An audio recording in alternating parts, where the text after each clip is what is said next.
Madame, Monsieur, bonsoir. Nous sommes en direct sur Al24 News. Soyez les bienvenus dans ce nouveau numéro de Cap sur l'Afrique, votre rendez-vous hebdomadaire avec les questions africaines.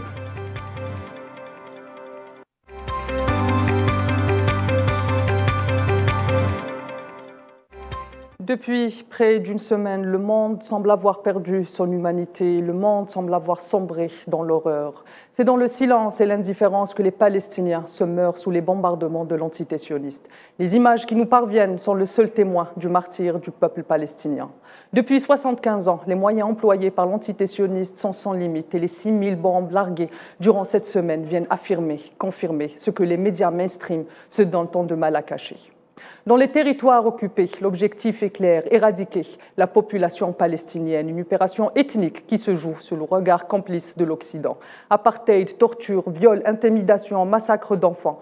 Rien que cette semaine, plus de 400 d'entre eux ont été sauvagement assassinés. Des familles entières décimées. L'onde de choc de l'offensive à l'encontre de Gaza a atteint très vite l'Afrique, exprimant ainsi ses positions courageuses appelées de ses voeux par les peuples du monde entier et rappelle à l'humanité sa vocation première, la solidarité, l'humanisme, le sens du devoir et de l'honneur.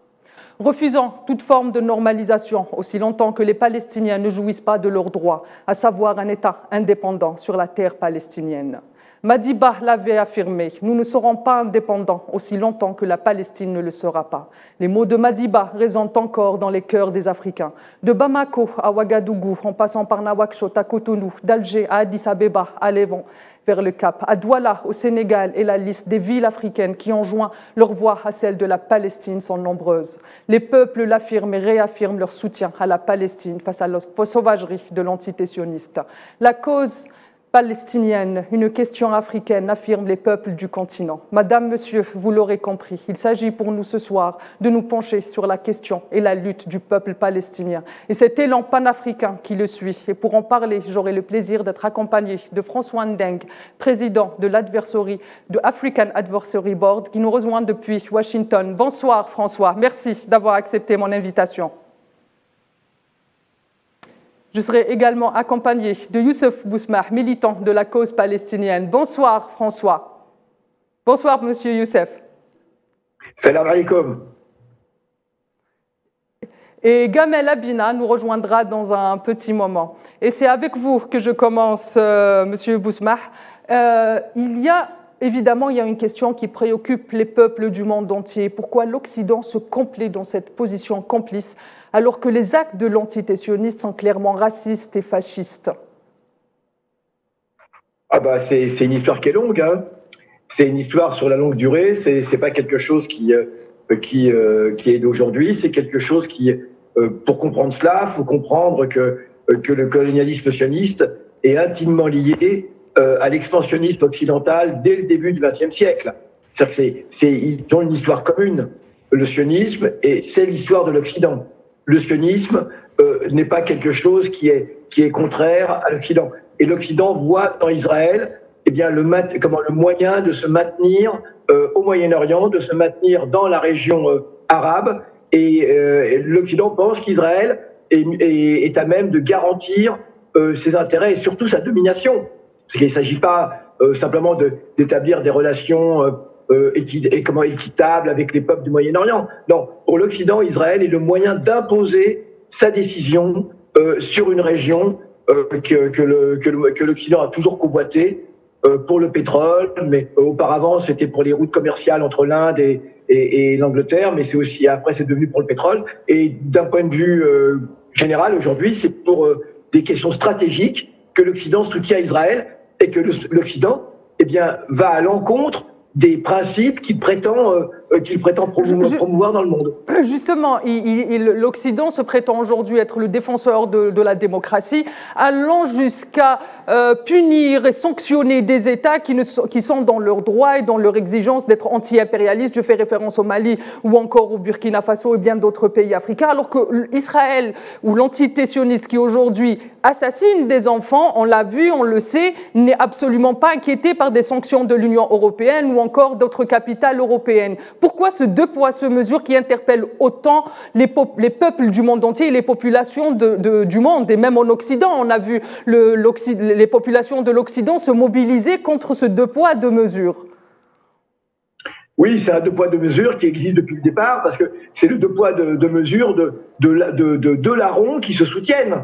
Hein. Ce sont des larrons qui se soutiennent parce que l'Occident lui-même n'a jamais respecté d'ailleurs le droit international qu'il prétend promouvoir, mais surtout l'Occident n'a jamais fait le bilan de son colonialisme en Afrique. C'est-à-dire que si l'Occident est parti d'Afrique, ce n'est pas parce que tout d'un coup, un jour, il a pris conscience que cela était contraire aux droits des peuples, que cela ne se faisait pas ou que la morale universelle interdisait ce genre de comportement. Non, si l'Occident est parti d'Afrique, c'est que l'Occident a été chassé d'Afrique. Hein. Donc, du coup, il n'a jamais fait ce qu'on peut rappeler une sorte d'état des lieux, d'autocritique sur son comportement. Donc, il l'a jamais fait, il a été chassé. Donc, du coup, eh bien, l'Occident n'a eu de cesse de vouloir revenir en Afrique. Il a été chassé par la porte, il essaye de revenir par la fenêtre. Et donc, du coup, eh bien, il veut continuer à imposer son diktat, c'est-à-dire des échanges économiques inégaux, une domination structurelle, imposer des régimes. Il n'a eu de cesse de chasser ou d'organiser des coups d'État dans tous les pays dans lesquels il y avait des dirigeants qui réclamaient un peu plus de justice internationale. Et voilà. Donc du coup, ce deux poids deux mesures pour Israël, eh bien c'est le deux poids deux mesures, c'est l'Occident qui, de toute façon, privilégie son allié qui, au Moyen-Orient, fait exactement ce que l'Occident a toujours fait en Afrique. Hein. Donc on a vraiment en fait, ce sont deux personnages géopolitiques qui se soutiennent mutuellement dans leur aspect prédateur,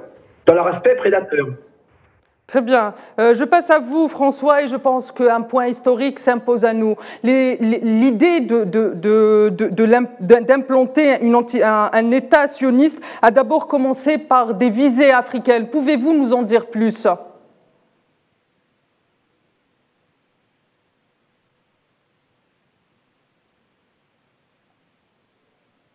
François, vous m'entendez ?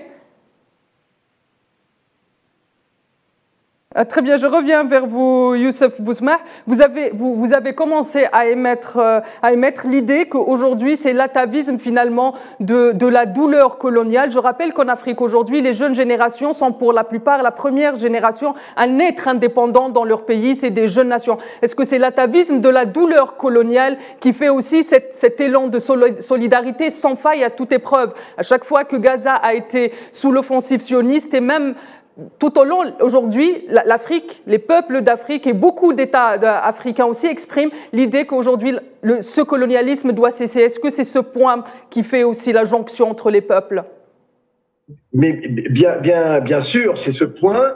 La jeunesse africaine se reconnaît dans la jeunesse palestinienne. Les jeunes Africains connaissent leur histoire. Ils savent combien leurs ancêtres ont subi les méfaits du colonialisme et ils le voient actuellement en acte à nouveau à Gaza, enfin pas uniquement actuellement, depuis 76 ans au moins, et même depuis tout un siècle. La lutte palestinienne court sur tout le XXe siècle et tout le début du XXIe siècle dans lequel nous sommes. Et juste pour répondre un petit peu à la question que vous posiez à notre ami François, eh bien il faut savoir que effectivement, dès le début du XXe siècle, le colonialisme sioniste en Palestine est contemporain du colonialisme en Afrique et le colonialisme sioniste a toujours vu et soutenu le colonialisme occidental en Afrique. Dès le début du XXe siècle, on a par exemple quelqu'un qui s'appelle Cecil Rhodes, dont le nom donnera le nom au pays qui s'appelle la Rhodésie, qui était un des pays d'apartheid. Eh bien, Cecil Rhodes avait d'excellentes relations avec les leaders sionistes de l'époque, et notamment Weizmann, qui est un des premiers grands leaders sionistes. Et dès le départ, Cecil Rhodes et Weizmann ont une correspondance, échangent une correspondance, etc., etc., etc. Donc, ce sont deux histoires qui sont absolument qui vont ensemble, l'histoire du colonialisme sioniste en Palestine et du colonialisme occidental en Afrique. Et du coup, eh bien, la jeunesse africaine d'aujourd'hui se reconnaît dans ce que vivent les jeunes de Gaza parce que leurs ancêtres ont vécu exactement la même chose. Très bien, je reviens vers vous, François, et je vous le disais donc, un point historique s'impose à nous. Les visées de l'entité sioniste ou de la création d'un État sioniste avaient déjà commencé en Afrique. Pouvez-vous nous en dire plus sur ce point important, sur ce pas important de l'histoire? Merci beaucoup et je remercie, je salue tous les collègues panélistes et je salue les téléspectateurs d'Al24. Alors, ce que nous vivons, nous ne devons jamais observer les faits seulement tels qu'ils apparaissent devant nous. Il y a toujours un fond historique qu'il faut visiter pour avoir une meilleure intelligence de l'histoire et de ce qui se passe sous nos yeux. Vous savez que le projet de l'État juif date d'un certain monsieur Theodor Herzl qui a écrit son livre en 1896. Il a écrit le livre, c'était un journaliste polonais mais qui vivait en Autriche. Il est arrivé en France au moment de l'affaire Dreyfus. Et il a été désolé de voir comment le colonel Alfred Dreyfus, je crois qu'il était colonel, a été victime d'un acte horrible de racisme dans l'armée française. Il retourne donc en Autriche et il écrit ce livre, L'État juif, parce que, dit-il, depuis 18 siècles, les Juifs vivent l'antisémitisme dans toute l'Europe. Et donc, voilà le projet original. Et de ce projet original, on va bâtir ce projet. Et remarquez qu'il a parlé de l'État juif. Il n'a jamais parlé d'État d'Israël. Et d'ailleurs, dans son livre, il n'utilise jamais le mot Israël.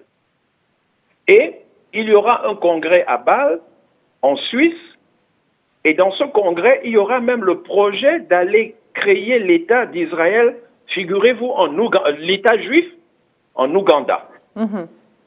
Et donc, les Africains ont échappé. Et notre collègue tout à l'heure qui parlait du cas de Cécile Rhodes a raison, parce que les mêmes projets colonialistes se font presque au même moment.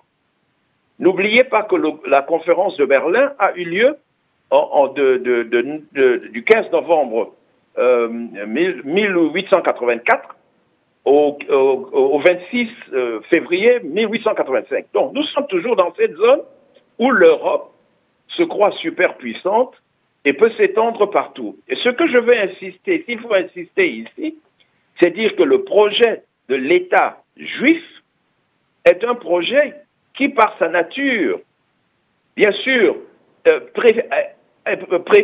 existe avant le génocide des Juifs en 1945. Puisque je vous dis, c'est à la fin du 19e siècle, en 1896, que M. Herzl, qui est un jeune journaliste de 35 ans à l'époque, écrit ce livre. Et ce livre, qui est la base de l'État que l'on connaît aujourd'hui, ce qui est remarquable dans ce livre, beaucoup de choses, mais je voudrais citer deux ou trois choses, si vous permettez. La première chose, c'est vraiment l'absence totale des habitants du lieu où va s'établir cet État, ou ce projet d'État. Donc, vous ne trouvez pas le mot islam, vous ne trouvez pas le mot musulman, vous ne trouvez pas, donc, les autres n'existent pas. C'est un projet qui, par essence, cherche un espace pour eux. Est-ce qu'on peut dire que la genèse même du projet avait pour objectif l'épuration ethnique, puisqu'on ne parle pas des habitants même de cette région? Ben, ce n'est même pas seulement l'épuration ethnique. C'est, à mon avis, un peu plus grave. Et nous comprenons tous la douleur des Juifs qui ont été martyrisés, qui ont souffert. Mais ce n'est pas les Palestiniens qui ont fait souffrir les Juifs. Ce n'est pas les Arabes qui au contraire, les Arabes, dans certains endroits, ont protégé les Juifs. La souffrance juive est une souffrance européenne. Ça, c'est la première chose qu'il faut bien retenir. Et dans le livre de Herzl, cela apparaît, puisque chaque fois, le mot Europe revient, le mot européen revient environ une vingtaine de fois. Alors, le paradoxe, c'est que les Européens ont commis ce crime horrible, ignoble contre les Juifs, et il ne faut jamais oublier la souffrance des Juifs, mais ce qui est incroyable, c'est que c'est les pauvres Palestiniens qui sont forcés de payer le prix. Ça, c'est la première chose. La deuxième chose, et dès la préface de son livre, Herzl écrit cette phrase que je trouve presque scandaleuse. il dit ceci, je l'ai noté parce que je suis allé, c'est un livre que j'ai depuis quelques années et qu'il faut relire, je conseille à tout le monde de lire ce livre. Il dit, dès la préface, l'idée, je cite entre guillemets, l'idée de l'établissement d'un État juif que je développe dans ce récit est très ancienne. Longtemps assoupie, elle se réveille au cri contre les Juifs dont retentit le monde. Je répète, au cri contre les Juifs dont retentit le monde. Je m'excuse pour M. Herzl, mais les Africains n'ont jamais crié contre les Juifs. Quand il dit que les cris contre les Juifs retentissent dans le monde, donc c'est-à-dire que le monde entier crie contre les Juifs, ce n'est pas exact. Et enfin, la dernière chose, je reviendrai sur ce livre parce que c'est un livre fondateur. Si on n'a pas lu ce livre, on ne comprend pas ce qui se passe. Et sachez que Theodor Herzl est considéré en Israël aujourd'hui comme le fondateur, c'est la personnalité la plus respectée de l'État d'Israël, sinon du monde juif contemporain. Et son livre regorge de passages qui, non seulement, qui sont pires que l'épuration ethnique, comme je vous dis, mais son livre regorge de passages que quelqu'un comme Joseph Borrell reprendrait aujourd'hui. Et si vous me redonnez la parole, je lirai quelques extraits pour éclairer les téléspectateurs, pour qu'on réfléchisse à froid, calmement, pour trouver une solution qui soit respectueuse, ce qui n'était pas toujours, ou très rarement, ou jamais le cas, dans le projet original de l'État juif. Très bien, François. Je viens vers vous, Gamel. Bonsoir, Gamel. Merci d'avoir accepté mon invitation. Gamel, il y a une autre question qui semble aujourd'hui aussi se poser énormément. Pourquoi est-ce qu'aujourd'hui, on veut occulter la mobilisation des peuples en solidarité avec la Palestine? Parce qu'aujourd'hui, quand en Occident que ce soit aux États-Unis ou en Europe, quand on parle d'anti-impérialisme, on veut occulter cette frange importante de la mobilisation occidentale qui remet en cause les politiques même de leur pays, finalement. Je vous rejoins complètement. Ça fait très longtemps qu'on n'a pas eu de sondage sur la question palestinienne en Europe parce que le dernier sondage a donné largement l'avantage aux Palestiniens qui sont considérés comme des victimes par rapport à l'État sioniste d'Israël qui est là pour, effectivement, faire de l'épuration ethnique, c'est ce qu'ils sont en train de produire à Gaza actuellement. Là, je viens d'entendre parler de François Engel qui expliquait que Theodor Herzl, dans son livre L'État des Juifs, avait une idéologie. Il faut la clarifier immédiatement. Il y a un terme très simple utilisé par cet ignoble individu, parce qu'il faut le qualifier pour ce qu'il est. En 1898, au congrès de Bâle, il dit qu'il va fonder l'État, le foyer national juif, avant 50 ans. Se trouve, bingo, qu'en 1948, le foyer national juif est fondé à la faveur de massacres en Europe, mais pas seulement. De toute une manœuvre qui était déjà mise en place, d'achat de terres, d'expropriation, de tout un tas de dispositifs de façon très cachée pour pas dire qu'ils allaient coloniser. C'est-à-dire qu'on était dans un courant qui était de plus en plus décolonialiste, c'est le début du siècle qui commence à naître, mais surtout de rappeler dans son livre une chose fondamentale. Tout est dit là-dedans. Il parle pas des Juifs orientaux parce qu'il les méprise, ce sont des Arabes, donc des sous-hommes. Il dit, nous, Israël, le peuple d'Israël d'Europe, donc les Ashkénazes, les Turco-Mongols, ceux qui ont été convertis au XIIe siècle, nous devons être la pointe avancée de l'Occident dans le monde barbare asiatique. On entend à l'époque que l'Asie, c'est le Moyen-Orient, puisqu'on n'appelait pas ça comme ça. Et donc il dit simplement que ces barbares, donc les Arabes, ceux qui ont civilisé le monde, à ses yeux sont des barbares et des sous-hommes parce que, entre-temps, le racisme est intervenu en Espagne, entre-temps, la réduction à l'esclavage des Noirs, entre-temps, le colonialisme qui a fait que les musulmans refloués chez eux ont été conquis, entre-temps, et surtout c'est le plus important, l'idée de l'eugénisme et du suprémacisme européen occidental blanc. Et cet homme arrive à la faveur de toute cette idéologie crasseuse et déclare la guerre au monde oriental qui est de loin plus civilisé au départ. Et donc, il faut se rappeler que Theodor Herzl est un racialiste non juif, il ne pratique pas sa religion, il s'en fiche, c'est un prétexte, et que dans sa 9e croisade, parce qu'il y a eu 8 croisades auparavant qui ont échoué les unes derrière les autres, eh bien, il a inventé une idéologie qui ne vient pas de lui d'ailleurs, c'est une idéologie qui vient des chrétiens, où il dit, nous, peuple juif, nous étions partis il y a 2000 ans, sous-entendu les 12 tribus d'Israël auraient été éparpillées dans le monde, et nous revenons dans notre terre, comme si c'était normal, avec l'idée qu'il y avait une terre sans peuple, les Palestiniens n'existent pas, et un peuple sans terre, les Juifs. Mais tout ça, c'est une fabrication qui a été d'ailleurs largement remise en question par un intellectuel juif aussi, Shlomo Sand, qui parle de l'invention de ce fameux peuple d'Israël, comment le peuple d'Israël fut créé. Donc pour avoir des documents et des documents chiffrés, des documents, des récits historiques et des récits factuels, hein, tout simplement, eh bien, il faut lire. Mais c'est vrai qu'aujourd'hui, à la barbarie qu'on observe actuellement, on se rend compte, et vous faites bien de le dire, qu'on essaie de fermer définitivement le soutien au peuple palestinien au motif que le Hamas, qui ne serait pas un représentant palestinien, serait des terroristes. Alors le coup des enfants décapités, ça rappelle étrangement les Allemands qui mangeaient leurs enfants au début du siècle, pendant la Première Guerre mondiale. Ça rappelle étrangement le coup des enfants dans les couveuses qui étaient été jetés par les soldats irakiens au Koweït. Je rappelle que militairement, faire ce genre de stupidité qui n'a aucun intérêt sur un plan militaire ne ferait qu'attirer la barbarie et la sympathie, enfin, l'inimitié de tout le monde. Or, la dernière fois que des gens ont procédé à ce genre de choses, on les connaît, c'est les nazis. Donc, c'est une façon d'essayer de mélanger la Palestine au nazisme de la part d'un gouvernement d'extrême droite qui a dit, et il faut l'entendre en Algérie, c'est très important. Le ministre de l'Industrie a dit, les Arabes sont des animaux, les Palestiniens sont des animaux. J'ai eu un débat récemment à la télévision où une femme sioniste du Maroc, donc qui n'est absolument pas orientale, a osé me dire, je ne dirais pas animaux, je dirais qu'ils sont sortis de l'humanité. Elle s'est même pas rendue compte, cette espèce d'ignorante, qu'elle a utilisé les termes nazis qui disaient que les infrahumains, donc les sous-hommes, les Untermenschen, les juifs n'en étaient même pas d'ailleurs, étaient des bactéries, des bacilles. C'est ça qu'elle a utilisé comme terme. Nous ne sommes même pas, au niveau palestinien, des êtres humains, mais des bacilles, puisqu'ils sont sortis d'humanité. Bien ça, c'est pour vous dire que la déshumanisation est un procédé très connu, qui consiste à dire que l'ennemi est forcément un être barbare, un sauvage, un animal, un chien qu'on peut abattre, et que le droit ne lui est pas applicable. Aujourd'hui, avec le massacre massif des Palestiniens, on estime qu'il y a entre 4 et 5 000 morts, mais le chiffre sera très lourd. Le gouvernement raciste qui est aux commandes va tout faire pour multiplier par 10 l'échec retentissant de sa politique de répression permanente qu'il croyait être une politique d'hommes supérieurs face à des hommes inférieurs. Le racisme existe aujourd'hui et il est caractérisé par l'État sioniste d'Israël.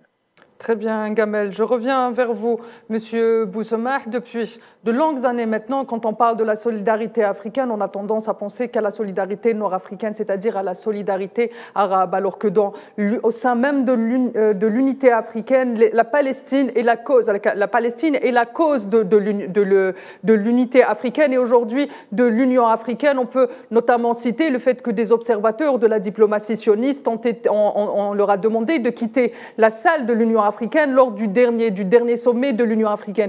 Pourquoi est-ce qu'aujourd'hui on veut à tout prix dissocier l'ensemble du continent africain comme on veut le dissocier de ses luttes finalement?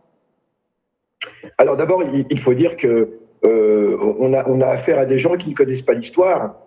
C'est que la lutte du peuple palestinien et la lutte du peuple sud-africain contre l'apartheid, ce sont deux luttes jumelles qui ont traversé l'Afrique depuis des décennies et des décennies. Très tôt, l'OLP et l'ANC ont eu des relations. D'ailleurs, c'est pas un hasard si l'apartheid a été mis en place en 1948, en même temps qu'était créée l'entité sioniste. Hein. Et dès le départ, donc, ils vont avoir des liens.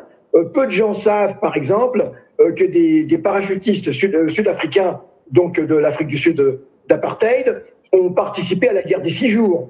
Avec l'armée israélienne, hein, ont donc été largués et ont donc participé aux guerres qui ont eu lieu à l'époque contre l'Égypte et les pays arabes. Et donc, ces deux États ont tout le temps été liés. Peu de gens savent que l'Afrique du Sud avait réussi à se doter de l'arme nucléaire grâce à Israël et qu'au début des années 80, eh bien, ces deux États, c'était la fin de l'apartheid, mais l'Afrique du Sud était encore extrêmement virulente, l'apartheid était encore extrêmement virulent. Et ces deux États ont poursuivi ensemble des recherches bactériologiques sur des armes bactériologiques qui frapperaient d'un côté les Noirs et de l'autre côté eh bien, les Palestiniens. Et évidemment, Israël était embêté parce qu'on a affaire à des Arabes juifs et donc c'était un petit peu difficile de les distinguer des Palestiniens.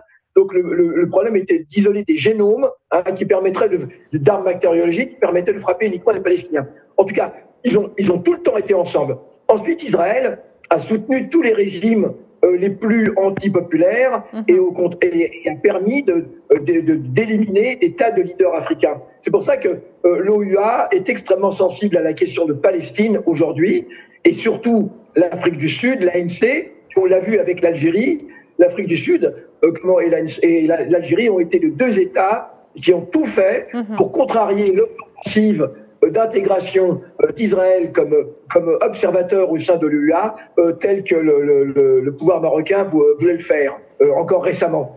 Et donc c'est une chose extrêmement importante pour l'OUA que l'Afrique du Sud et l'Algérie surtout soit aussi vigilant par rapport aux tentatives d'entrée. Mais de toute façon, eh bien, tout Africain digne de ce nom aujourd'hui sait combien l'État d'Israël est extrêmement délétère, combien l'État d'Israël essaye de soutenir les régimes les plus antipopulaires qui ont existé en Afrique.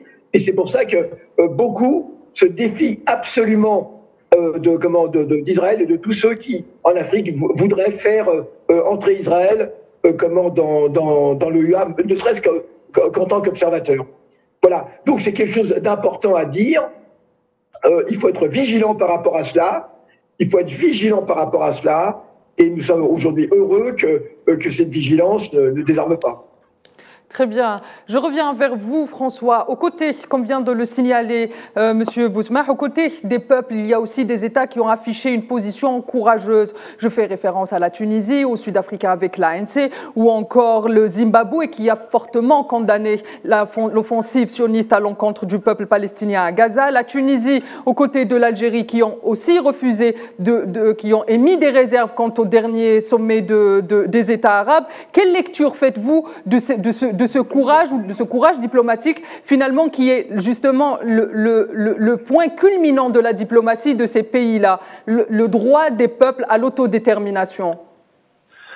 Vous savez, quand vous avez subi le colonialisme, comme la plupart des pays africains, quand vous avez subi l'humiliation, la violence, en tant qu'être humain, vous êtes sensible à la violence de même type qui est exercée, quel que soit là où se trouve la victime. Que la victime se trouve en Asie, dans les pays arabes, ou dans les pays à majorité arabe, ou ailleurs, nous sommes des êtres humains. Et notre collègue qui vient de parler a dit quelque chose de très juste. Et la similitude des situations, par exemple, de la lutte du peuple palestinien et de la lutte contre l'apartheid, il y a vraiment une similitude de date même, et non seulement de date, puisque il a dit à juste titre, l'État d'Israël est créé en mai 1948, et l'apartheid est officialisé en 1948 aussi. Est-ce que c'est seulement une coïncidence des dates? Et n'oubliez pas que pendant très longtemps, l'État d'Israël a été le plus grand soutien de l'apartheid. Et de même, les Juifs la communauté juive qui était en Afrique du Sud, était de loin la plus grande communauté qui soutenait l'État d'Israël. Et je vais vous rappeler à ce propos une déclaration du président Mandela. Il l'a faite quand il est sorti de prison, et vous savez qu'on lui a reproché, on a dit pourquoi est-ce que vous allez voir Yasser Arafat, c'est un terroriste, pourquoi vous allez voir Muammar Kadhafi, c'est un terroriste. Nelson Mandela a dit, mais il ne vous appartient pas à vous, surtout pas à vous, Européens, de me dire qui je dois aller voir. Ce n'est pas parce que vous avez des ennemis qu'ils sont mes ennemis. Et il savait le soutien mutuel qu'il a reçu. Et il a fait cette déclaration que l'on oublie et qu'il faut rappeler. Et que tous les Africains devraient avoir en tête. Il a dit, la liberté de l'Afrique, notre libération, en quelque sorte, notre liberté sera toujours incomplète tant qu'il n'y aura pas la liberté des Palestiniens. Ça, c'est Nelson Mandela qui l'a dit. Et il sait de quoi il parle. Donc, ceux qui pensent que le problème de la Palestine ne préoccupe pas les Africains au sud du Sahara se trompent. Et ce n'est pas par antipathie contre les Juifs. C'est tout simplement parce que les Africains trouvent inadmissible la souffrance qui est imposée au peuple de Palestine depuis plus d'un siècle. C'est incroyable que vous soyez enfermés comme cela est le cas. C'est incroyable que vous êtes chez vous, du jour au lendemain, des gens viennent de Pologne, viennent de Russie et je ne sais où, brûlent vos villages, prennent vos maisons et vous vous retrouvez, et même le peu de place que vous avez, on ne vous autorise pas à vivre tranquillement. Très bien, François. À contrario, il y a eu des pays africains qui ont repris les mêmes mots violents à l'égard de la résistance palestinienne en la condamnant, en la qualifiant de terroriste. Je fais référence notamment à la République démocratique du Congo ou encore au Togo. Est-ce qu'aujourd'hui, finalement, c'est les mêmes relais qui sont aujourd'hui des blocages pour l'avancée de l'Afrique et pour des politiques afro-africaines reprennent cette propagande? Pourquoi est-ce que ces régime-là en particulier, il y a eu aussi Paul Biya qui a repris les mêmes mots que les mots employés par l'Occident à l'encontre de la résistance palestinienne, sans condamner évidemment l'offensive à l'encontre du peuple palestinien. C'est à moi que vous posez la question? Oui, c'est à vous, François. Oui. Non, il faut distinguer deux choses. Il faut distinguer ici deux choses. Les actes de résistance sont des actes de résistance qui doivent être considérés comme tels. Et s'il y a des crimes contre l'humanité, s'il y a des crimes, des massacres d'innocents, on ne peut pas soutenir des massacres d'innocents, et moi je ne soutiendrai jamais un massacre d'innocents. La résistance reste la résistance, et il faut savoir faire la part des choses. Et n'oubliez pas que certains pays que vous avez mentionnés sont sous l'influence de pays européens ou de pays américains. Mais Monsieur Gamel a dit tout à l'heure quelque chose de fondamental aussi, qui est ressorti du livre de Herzl. Et je suis allé reprendre le livre Herzl parce que je l'ai avec moi. Et si vous permettez une seconde, je vais citer exactement ce qu'il a dit. Alors, il dit ceci, je cite, ouvrons les guillemets, pour l'Europe, nous constituerons là-bas un morceau de rempart contre l'Asie. Nous serions la sentinelle avancée de la civilisation contre la barbarie. Nous demeurerions comme État neutre en rapport constant avec toute l'Europe qui devrait garantir notre existence. Il continue, en ce qui concerne les saints lieux de la chrétienté, on pourrait trouver une forme d'extériorité en harmonie avec le droit international. Nous formerions la garde d'honneur autour des saints lieux et garantirions de notre existence l'accomplissement de ce devoir. Cette garde d'honneur serait pour nous le grand symbole de la solution de la question juive après 18 siècles de cruelles souffrances. Fin de citation. Donc, le grand symbole de la solution de la question juive après 18 siècles de cruelles souffrances. Ça, c'est un passage qui est fondamental. Et si on ne comprend pas ce passage, on ne peut pas comprendre tout ce qui se passe depuis donc la publication de ce livre en 1896, ensuite la déclaration de Balfour en 1917, la création de l'État d'Israël en 1948, jusqu'aux événements qui nous amènent aujourd'hui. Et vous voyez que tout ceci, c'est un projet européen. L'État d'Israël, c'est un projet européen qui ne concerne pas, et Gamel Abdallah a encore eu raison de dire, ne concerne pas les Juifs qui étaient déjà sur place. C'est-à-dire que ce sont des Juifs qui sont venus d'Europe, puisque je vous dis que Theodor Herzl, c'est un journaliste de 35 ans qui écrit ce livre, un journaliste polonais vivant en Autriche. Ce n'est pas un Juif qui vit au milieu de la communauté arabe depuis des siècles. Donc pour lui, tout ce qui n'est pas européen, c'est de la barbarie. Et donc, comme il le dit, c'est un projet qui doit amener la civilisation comme une barrière par rapport à la barbarie asiatique. Très bien. Et n'oubliez pas que tout cela, quand on parle d'Asie, il faut voir depuis ce qu'on appelle le Moyen-Orient jusqu'en Chine et jusqu'en Russie. Donc tout cela, pour eux, c'est de la barbarie. Et c'est pour ça que je parlais de M. Joseph Borrell, si vous vous rappelez, qui a déclaré il y a quelque temps, l'Europe, c'est un jardin qui doit se protéger contre la jungle qui est le reste du monde. Donc, il faut citer les sources. Je suis un homme qui aime les textes. Il faut citer les sources pour que les gens comprennent bien de quoi il s'agit et surtout aussi pour voir quelles ont été les erreurs des pays arabes, parce qu'il ne faut pas oublier ça. et les trahisons. On va revenir sur ce point et sur les accords d'Abraham notamment. Je viens vers vous, Youssef Bousmah. Aujourd'hui, on a l'impression que la résistance du peuple palestinien doit à tout prix disparaître. On veut disparaître la notion même de résistance palestinienne, tout comme on veut faire disparaître aujourd'hui les luttes anti-impérialistes en Afrique et les luttes pour les souverainetés africaines. Quelle lecture faites-vous de cet Occident qui occulte le droit au peuple à l'autodétermination et à la libre destinée de choisir leur destin et de choisir leur politique et de choisir leur avenir finalement, qu'il soit économique, qu'il soit politique, qu'il soit religieux? Eh bien, tout d'abord, l'Occident agit ainsi parce que l'Occident sait que cette résistance des peuples est le coup le plus dur porté à l'impérialisme. L'impérialisme, c'est le système de domination.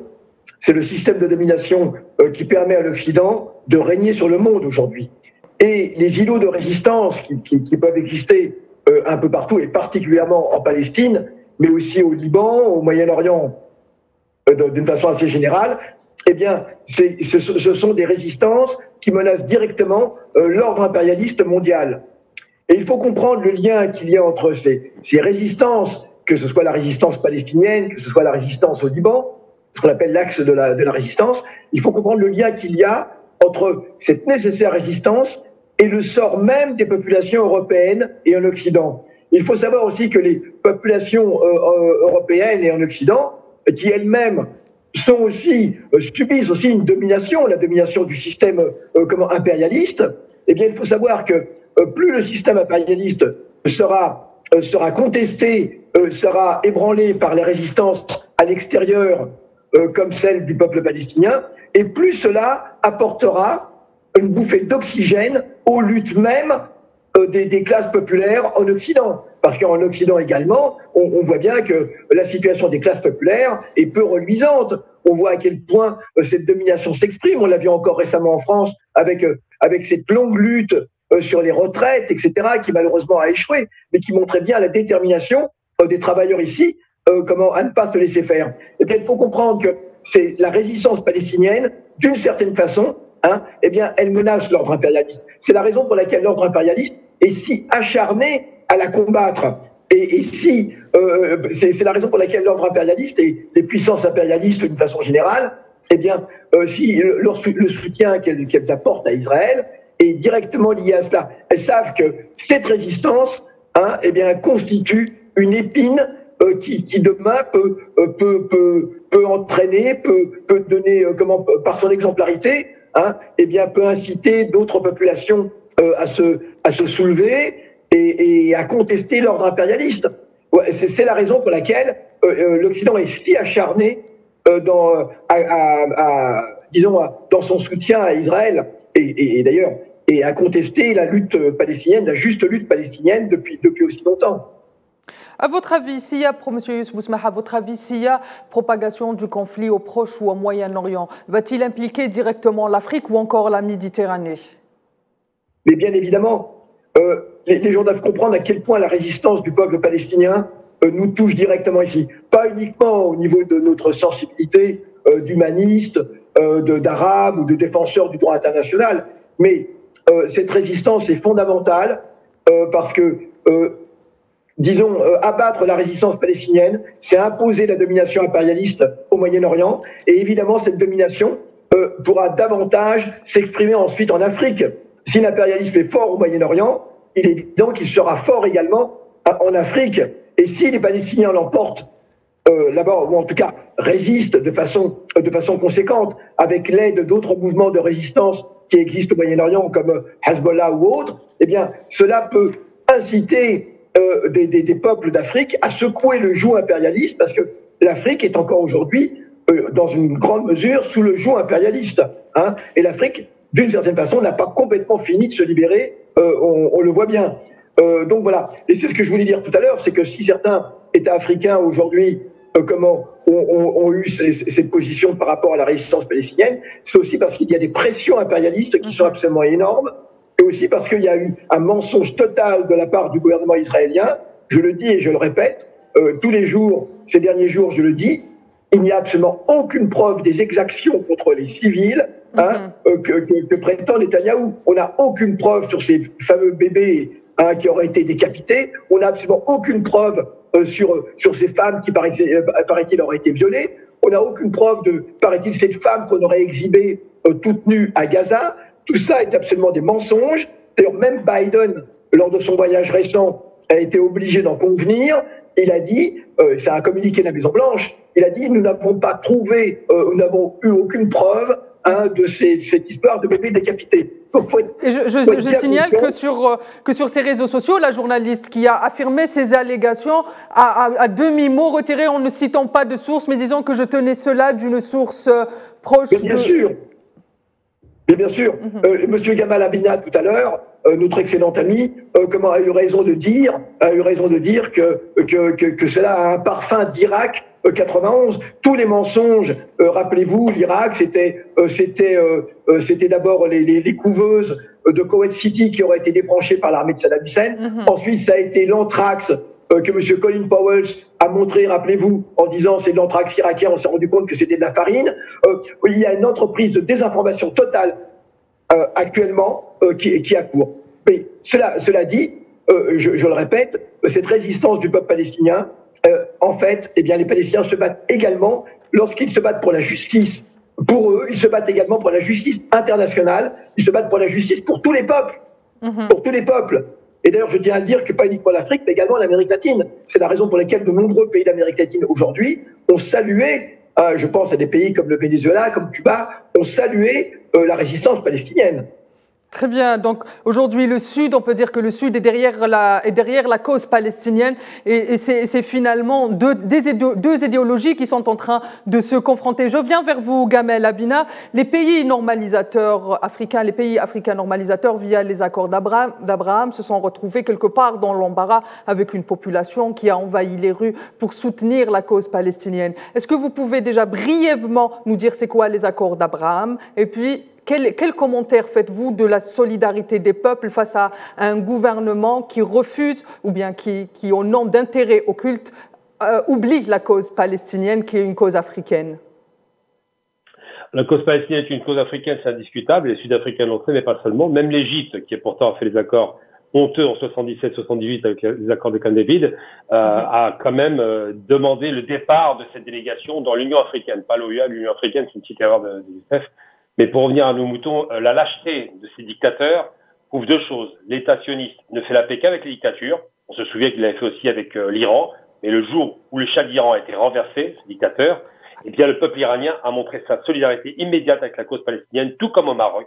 Le peuple marocain est pro-palestinien. L'État marocain trahit la cause, tout comme en Jordanie, où le fils du traître, Hussein Jordani, voit son fils Abdallah reproduire la même trahison, alors que 80% du peuple jordanien est palestinien et a manifesté, tout comme au Yémen où le peuple, malgré la guerre, a manifesté massivement, tout comme tous les peuples arabes, car la cause palestinienne est chère au cœur des Arabes, et ce ne sont pas ces petits potentats et dictateurs locaux, particulièrement royaumes d'ailleurs, particulièrement des royaumes, des sultanats ou des choses comme ça, qui trahissent la cause. Ils ne sont pas nombreux, Dieu merci, il n'y en a que 5, mais c'est 5 de trop.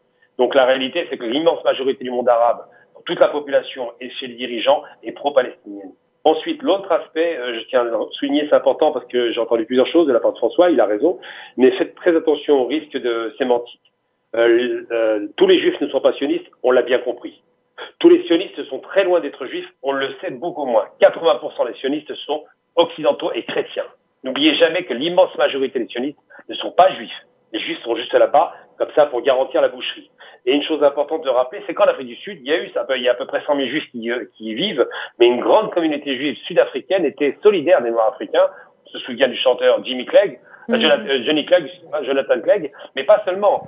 La question juive en Europe a été tellement violente qu'aux États-Unis, pour les droits civiques, la première communauté à avoir soutenu les Noirs américains pour sortir de cette barbarie qu'on appelait à l'époque, effectivement, de cette ségrégation raciale, c'était la communauté juive qui était extrêmement puissante et très en debout. Cette même communauté aujourd'hui qui manifeste contre Netanyahou et Israël et qui considère aujourd'hui à juste titre qu'effectivement cette manipulation, car j'ose le mot manipulation, je ne crois pas à ces morts gratuites. Je ne crois pas à ces viols, à ces femmes massacrées. Je n'y crois pas parce qu'il n'y a aucun dirigeant qui est assez bête, à part les nazis évidemment, parce qu'ils méprisaient la vie, aucun dirigeant arabe et palestinien est assez bête pour retourner le monde contre soi. Par contre, que ça serve Israël pour détruire Gaza, pour tuer des milliers de personnes et pour faire une épuration ethnique en demandant ce soir de quitter le territoire pour se débarrasser de cette bande côtière parce qu'il y a du gaz en grande quantité au large de Gaza, ça c'est beaucoup plus crédible. Donc la question qu'il faut poser aujourd'hui, c'est pas de savoir si ces crimes sont avérés, puisqu'il n'y a aucune preuve, et c'est bien que Youssef le rappelle, même Biden s'était aventuré à dire qu'il avait vu, il n'a rien vu, il a entendu. Une des sources, c'est I-24, je traduis Israël 24, qui, le journaliste avec un air pleurnichard, expliquait qu'il avait eu des choses horribles. Vues mais pas photographiées, bizarrement. À l'ère de la photographie instantanée, c'est étonnant. Ni filmé. L'histoire de la rêve partie, vous regarderez les images, elles sont intéressantes. Parce que le massacre de masse, c'est pas vraiment ce qu'on voit. On voit bien la pagaille, mais on Est-ce que finalement, Gamel, finalement, c'est aussi une guerre d'images? D'ailleurs, sur les réseaux sociaux, on a l'impression que les soutiens de Palestine sont réprimés, si je peux utiliser ça, par les plateformes en question. Alors les GAFAM, effectivement, font leur travail puisqu'ils sont américaines. Et surtout, l'État français, pour ne parler que de lui, qui est le plus aux avant-postes, qui fait interdire les manifestations alors que c'est illégal. Hein. C'est un droit constitutionnel. L'État français qui l'a fait en 2014 déjà, tout le monde se met à dire, puisqu'il y a du terrorisme, parce qu'on parle d'un mouvement terroriste, alors que c'est pas prouvé, puisqu'on considère que le Hamas est une organisation criminelle, alors que c'est des frères musulmans, on n'est pas chez les salafistes, hein, on n'est pas chez les wahhabistes, eh bien, il faut tout interdire. Et cette façon d'étouffer la cause palestinienne est un échec. Je vous l'annonce fièrement, à Paris, nous avons vaincu cette interdiction. La manifestation a pu se tenir et ils n'ont pas pu l'empêcher parce que 4 à 5 000 personnes ont investi la place de la République et c'est une ouverture à la liberté d'expression qui était nécessaire.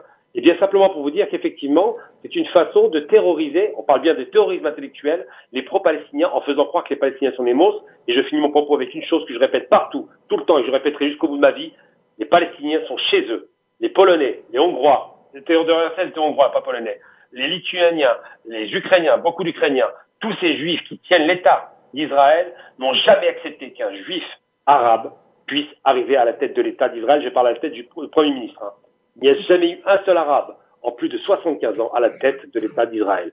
Ça en dit long sur la logique. Il y a eu quelques arabes comme ça à côté, à droite, à gauche pour la décoration, mais à la tête de l'exécutif direct, toujours des Européens qui dirigent le pays parce que ces Européens méprisent les juifs arabes, les juifs noirs et les juifs d'où qu'ils viennent au demeurant. Très bien, François, je viens vers vous et je tiens à vous prévenir que vous avez 2 minutes pour répondre à ma question.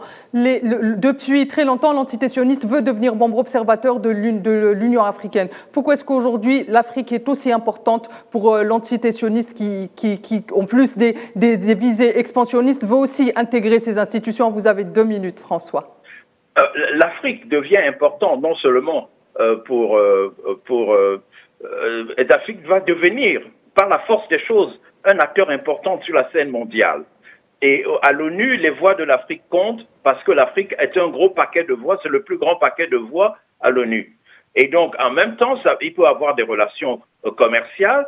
Et jusque-là, l'Afrique, Israël essayait de vendre ses prouesses au niveau de la défense et certains pays africains et certains dirigeants africains sont sensibles à cela.